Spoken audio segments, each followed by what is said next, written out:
We have all seen the posters and videos. Shen Yun Performing Arts is coming to a city near you. A troupe that is known to be the best worldwide for traditional Chinese dance. But what we see on stage is a result of years of hard work. So what's it really like behind the curtain, and what is life like as a Shen Yun dancer?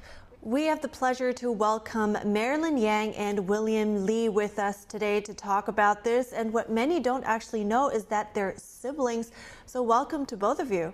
So what is it like? What was your childhood essentially like? Because that involves a lot of hard training and work and discipline at such a young age. Yeah, I mean, once you start dancing, it's like you flip your world upside down. You're training for hours every single day, so you have a lot of basic dance training, but on top of that, also rehearsals. So every year we're putting on a completely new performance. That means we're on the road for 6 months and also at the base in New York for 6 months, and it's just a lot of training, very physical, but also a lot of mental.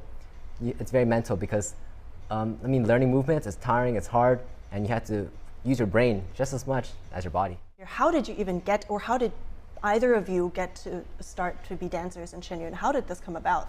Well, it started with me first, and my mom is a singer, and my dad actually directs movies and produces movies. So, wow, pretty involved in the arts, and my mom wanted me to try dancing when I was a young age. It seems like something that's a little bit odd for a young boy to try, but once I got into it, I really enjoyed it. I enjoyed the history that comes along with learning traditional classical Chinese dance, and also just, it's actually very physical. So that was actually quite fun.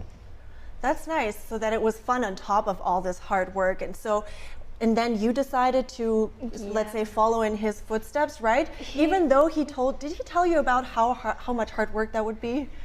He likes to say that I followed in his footsteps, but for me, I think it was more like, I mean, when I watched the show, naturally, I was really awestruck with the female dancers, so it was definitely more of like that I was going for. Like, I wanted to pursue that brilliance on stage. Like, it's just a really nice experience. Even when I was a small kid, it was like one of my deepest memories. I just kind of went blind into it, and of course it was like a shocking change in lifestyle and everything, but it's definitely, I think he supported me coming and joining Shen Yun because he knew how much it benefited his life, and it really made, I think, a change for all of us. So when you went into it, how did you feel like, was there when you found out what it actually involves, how was that like for you?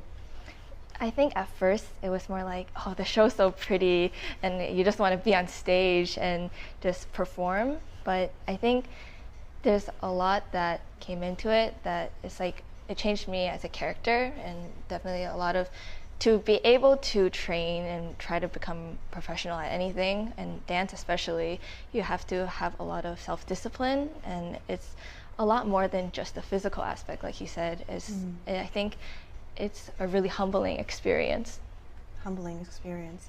So how was it for you? Was it difficult? I imagine as a 13-year-old boy, you also need to build up that discipline. Was that something difficult to do? Definitely very difficult, but it's something you need to find what drives you to be a dancer. Like, just going into it because you like it, that's how you start.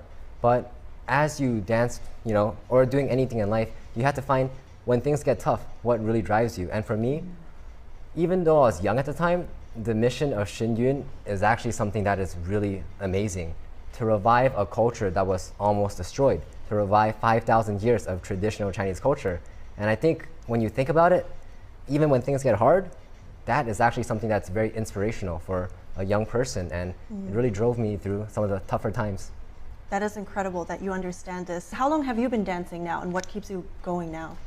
I started dancing when I was 10 years old. I would say that there's so many aspects to it. I definitely agree that it's something it's hard to wrap your mind around at first at such a young age, that I'm going to be reviving traditional Chinese culture.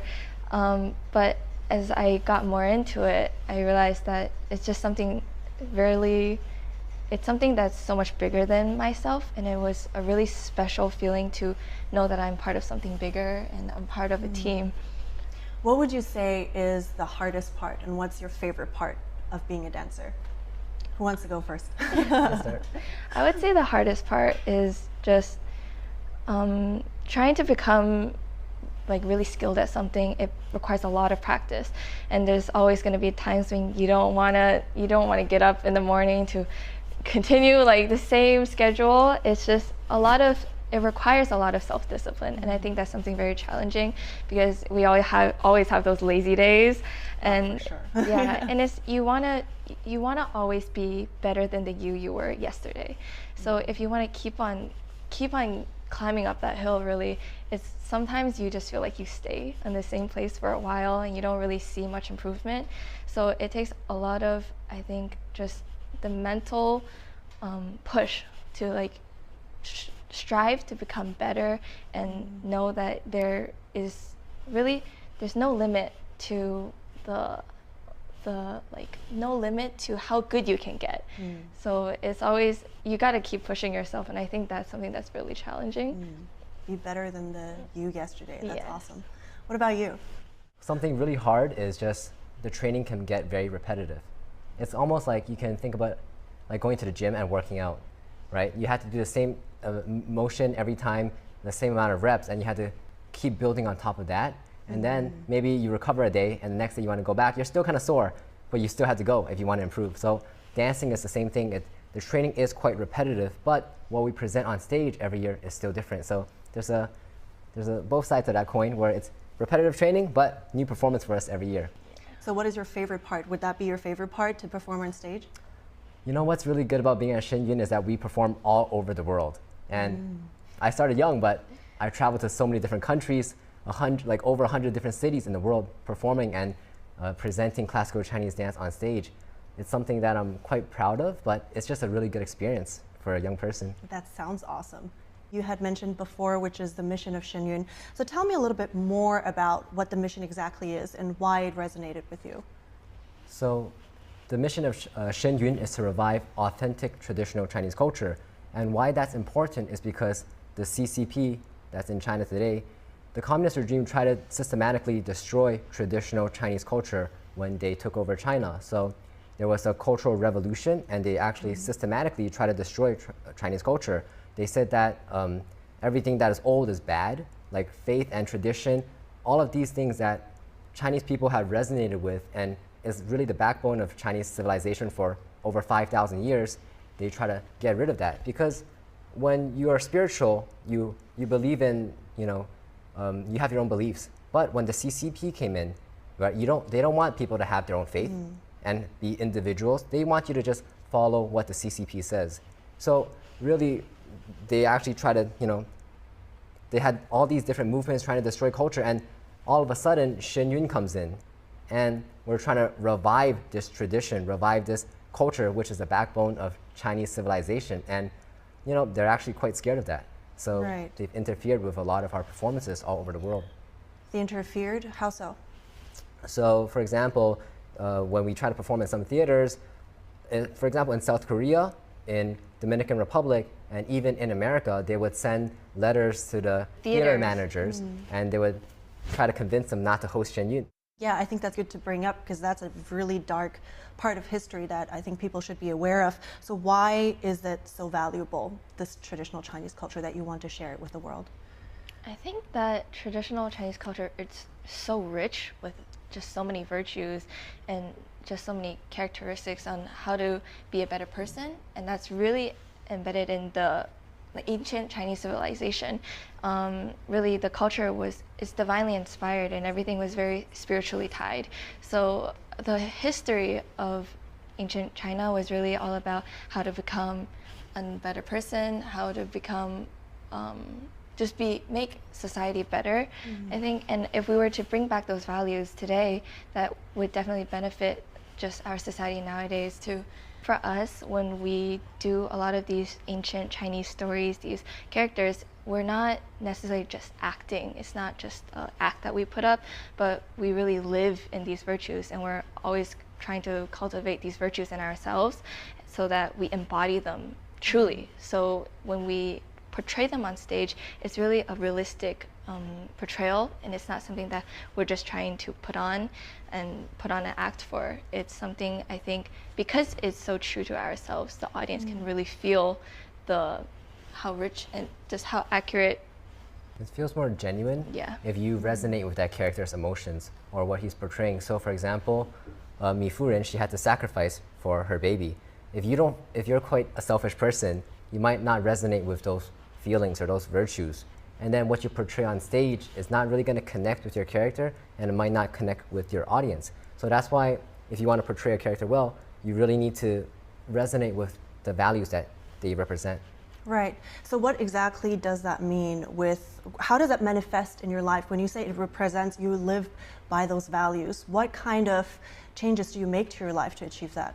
I think it's a lot of the very small things. For example, Monkey King, he went from arrogant to humble, and that means that in your daily life, your actions and what you do should reflect humility, right? I can't go around being like, I'm the best, I can do all this. No, but you should know that there's always someone better than you, and actually in Chinese culture is believed to be divinely inspired. And for me, a lot of the skills and what I've learned in dance, I think is also given to me from the divine.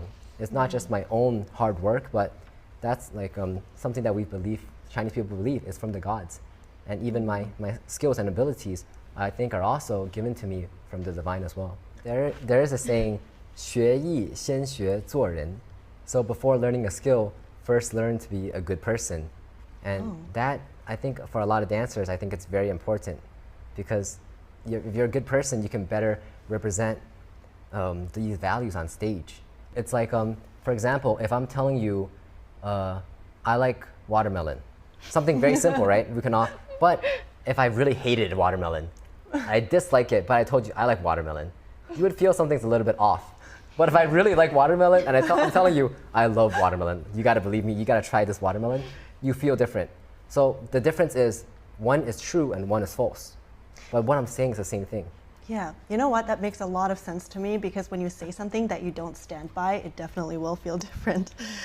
Because it sounds like all of this is so much more for you guys than just entertaining the audience.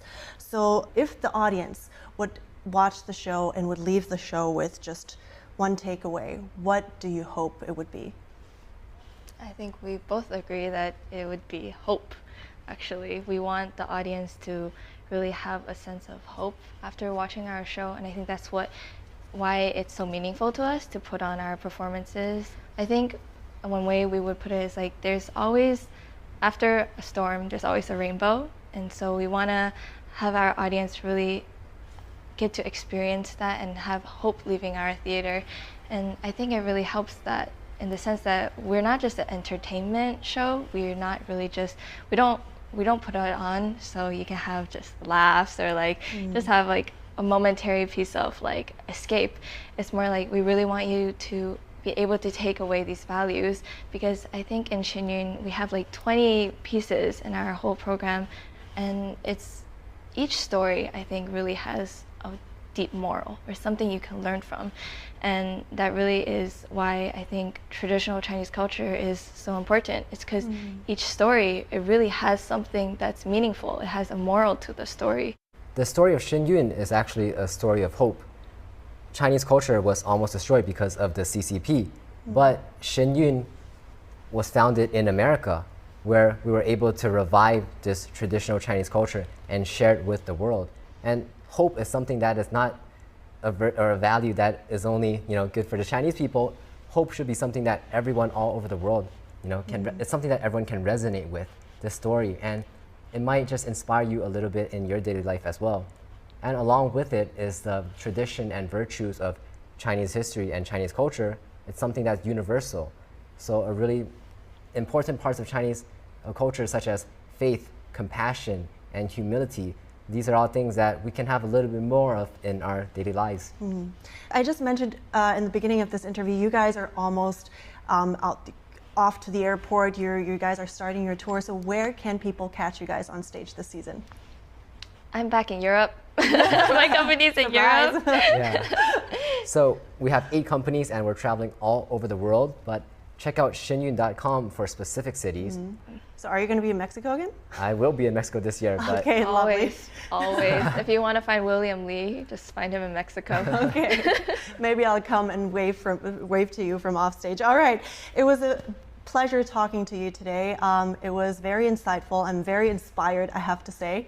And if you want to find out more, as William just mentioned, about the performance, feel free to go visit shenyun.com while we now head to a quick break.